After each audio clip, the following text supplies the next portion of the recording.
Halo. Witam wszystkich. Dzień dobry. A very warm welcome. My name is Agnieszka Świątecka, and I'd like to tell you about programming games.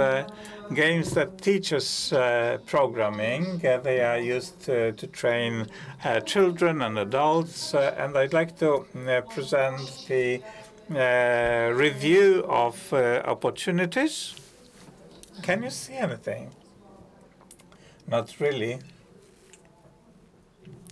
Well, we can't do anything about that.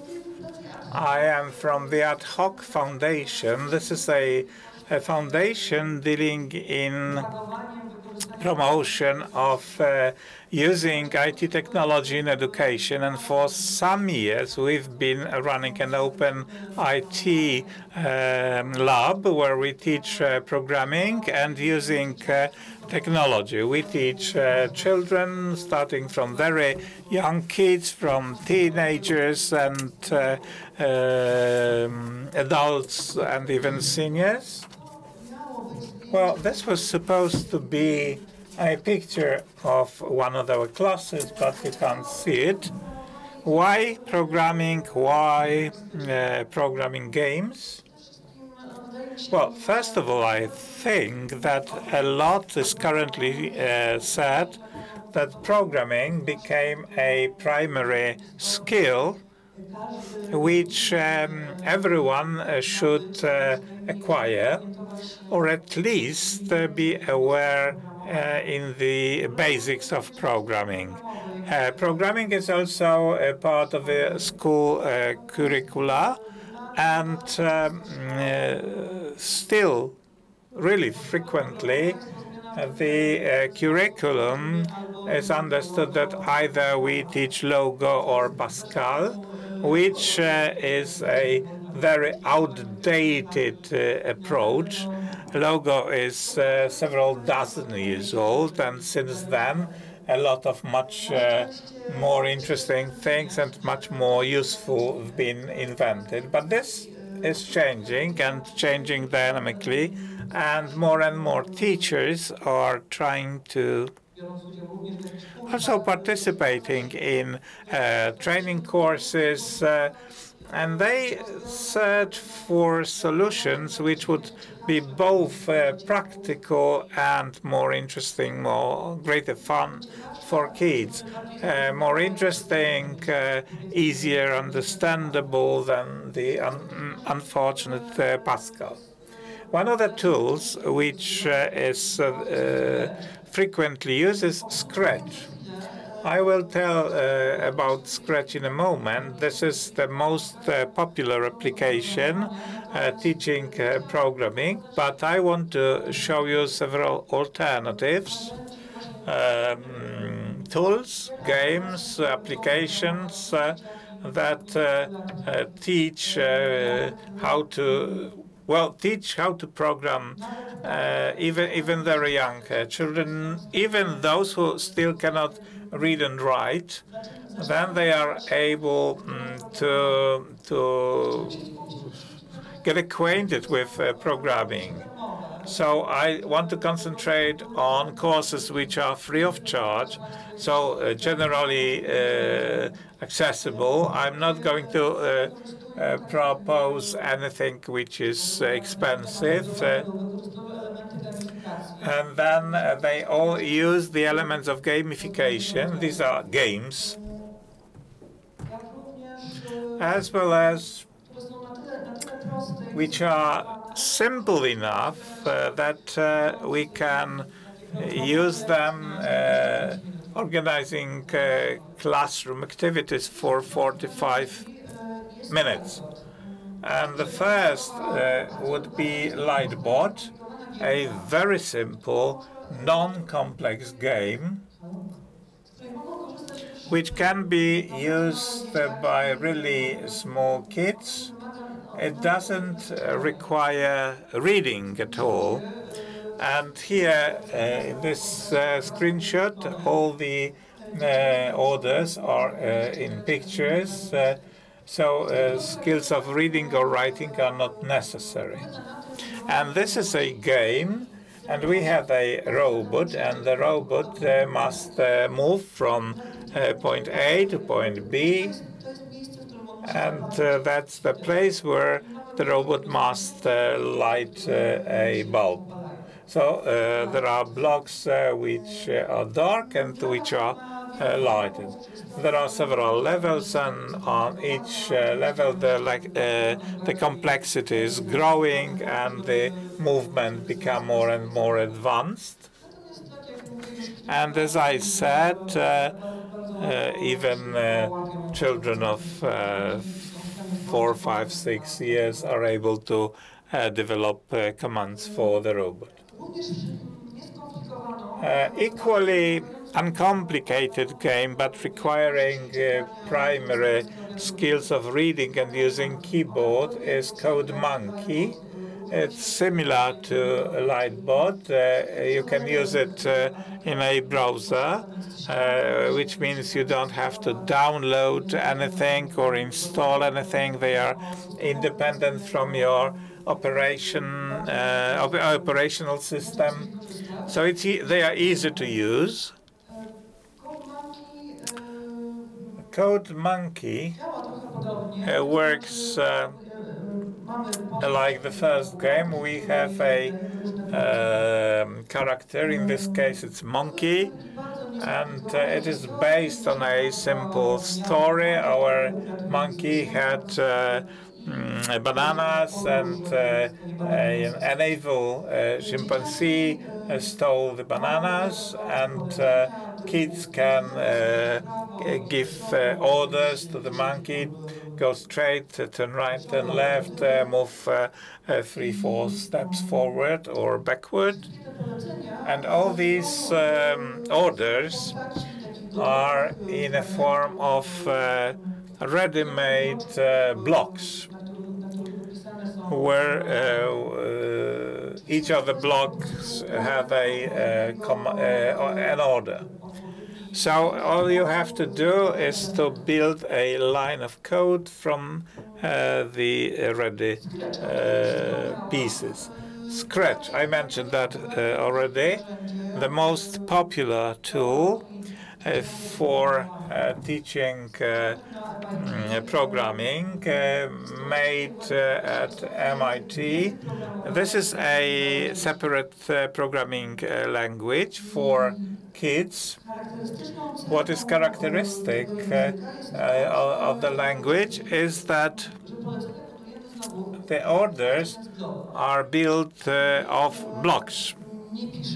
We do not write code, but we, like in puzzles, we made a sequence of blocks to make an order. And this allows to create more complex things. You can create your own graphics, add sound, write. Well, in general, there is a lot of interesting opportunities, but of course there are some limitations. One of them is visual opportunities. These opportunities are not particularly sophisticated, and after some time, kids get bored. They would like something more. They would like something nicer. Another limitation is that even if they manage to create an interesting game or mini application in Scratch, it cannot be exported so that you could send it to someone in an email. Scratch is a browser tool, and everything that we generate remains in the tools. You can load it on your website, but it always opens in a native window of Scratch.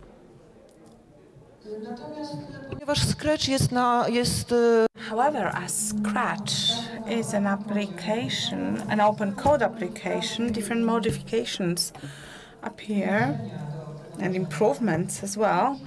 One of them is Snap.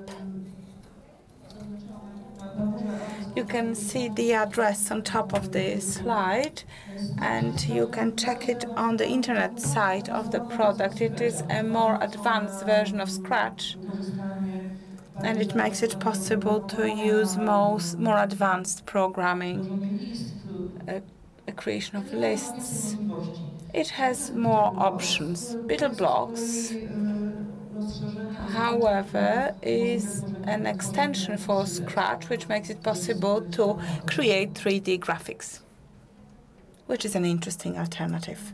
Dalej, Moving forward, Stencyl. Stencyl is an application which works on a similar principle as Scratch. We do not write code by hand. We create our applications by putting building blocks together. It is more advanced than Scratch, and we can say that this is a fully fledged game development tool, both using Flash and games for mobile devices. So it makes it possible for us to create quite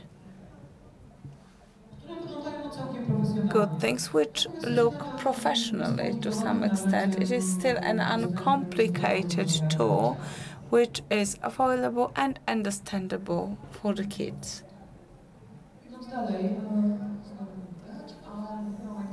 We still see nothing on the screen, but we are now talking about Minecraft. Minecraft is a hit. Indeed, kids love it. 2 years ago, during the Safer Internet conference, I spoke about educational applications of Minecraft. I spoke about the fact that we should not be afraid of kids playing games. We should use it in order to make sure that they learn something. However, since then, 2 years have passed, and the educational applications of Minecraft are becoming more and more popular, also in schools. And I would now like to talk about Minecraft software. The popularity of Minecraft is used by Code.org, which is one of the organizers of the Hour of Code, a worldwide event which is aimed at promoting programming amongst children. And on the Code.org website, the address of which you can see on the slide, you can see different programming games addressed to the youngest generation that teach programming by using popular motifs such as Elsa and Anna, Star Wars, but also Minecraft. Code.org has a simple application which, using the word of Minecraft or the graphic form of Minecraft, teaches simple programming based on building blocks, similarly to Scratch. However, here the main character is Steve, our Minecraft character, that is to perform different tasks. There is to build something, he needs to shear the sheep. So he needs to perform the tasks from the game, and in order for it to be possible, a player needs to write a command. Once such commands are written, it is possible to see the code that's behind it, which has an educational effect. So we can see how something we've built of building blocks can be translated into the language of a code. In Minecraft itself, in its full version, if we want to program, the options are quite limited. We have the redstone, which in Minecraft serves the function of a guide. So thanks to it, we can switch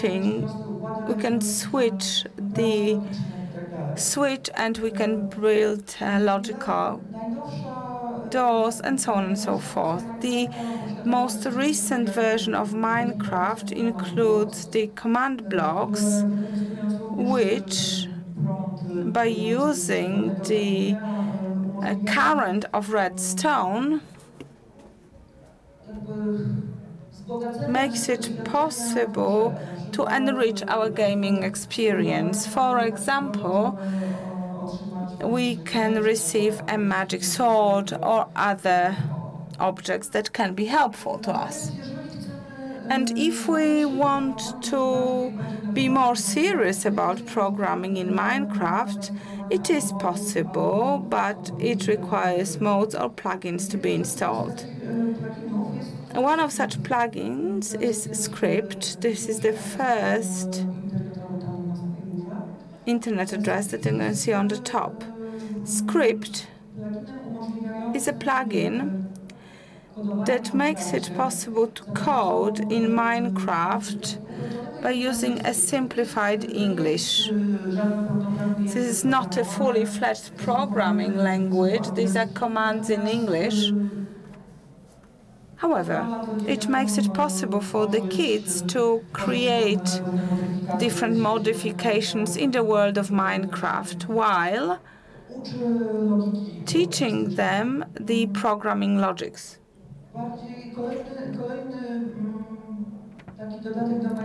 Another addition to Minecraft is Computercraft. It is a mod that makes it possible to build programmable computers in Minecraft, which then can be designed in Lua. However, that requires certain programming skills. There is also an educational version, computercraft.edu, which teaches children how to program using this language.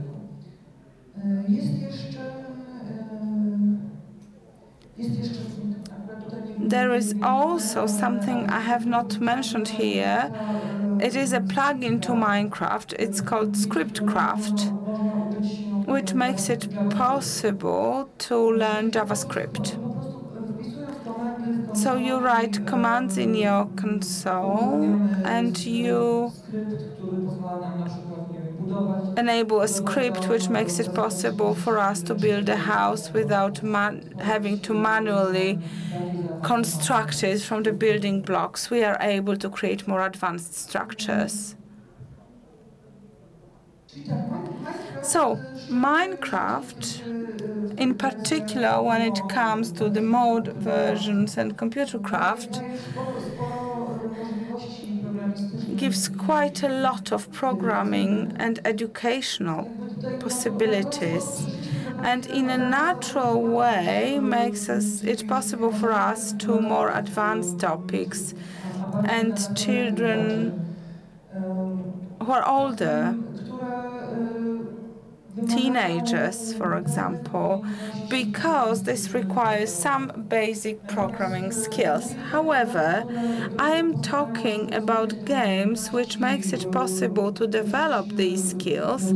They teach logical thinking, they teach, and it's possible to improve the code and to write a more correct and more advanced application. One of such games is the coding game, and it is a series of games which teach programming in different languages. And what is nice about it is that when you choose a game, and here on the screenshot you can see one example.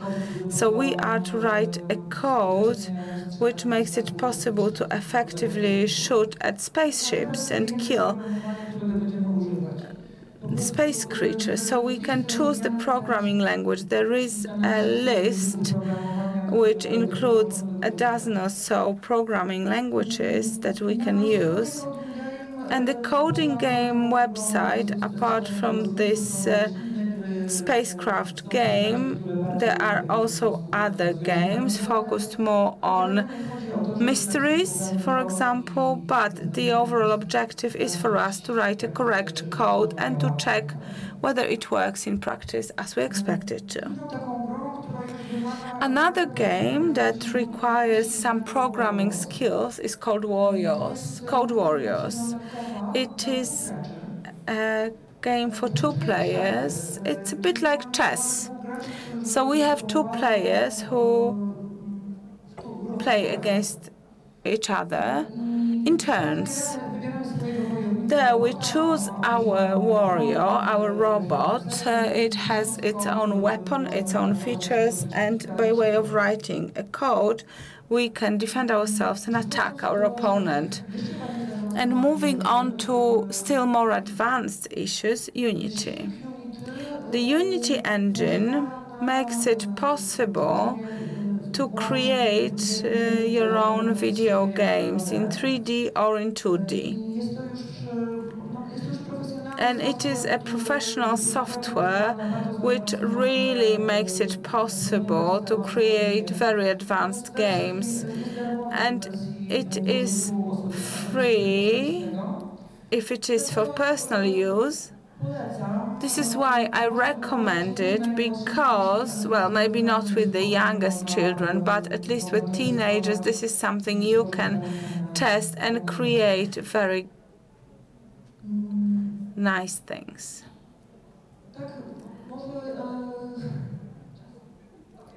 Oh, my time's up.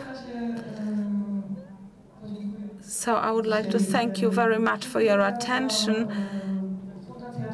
The Ad Hoc Foundation is the organization I represent, so I encourage you to get in touch should you have any questions. Thank you.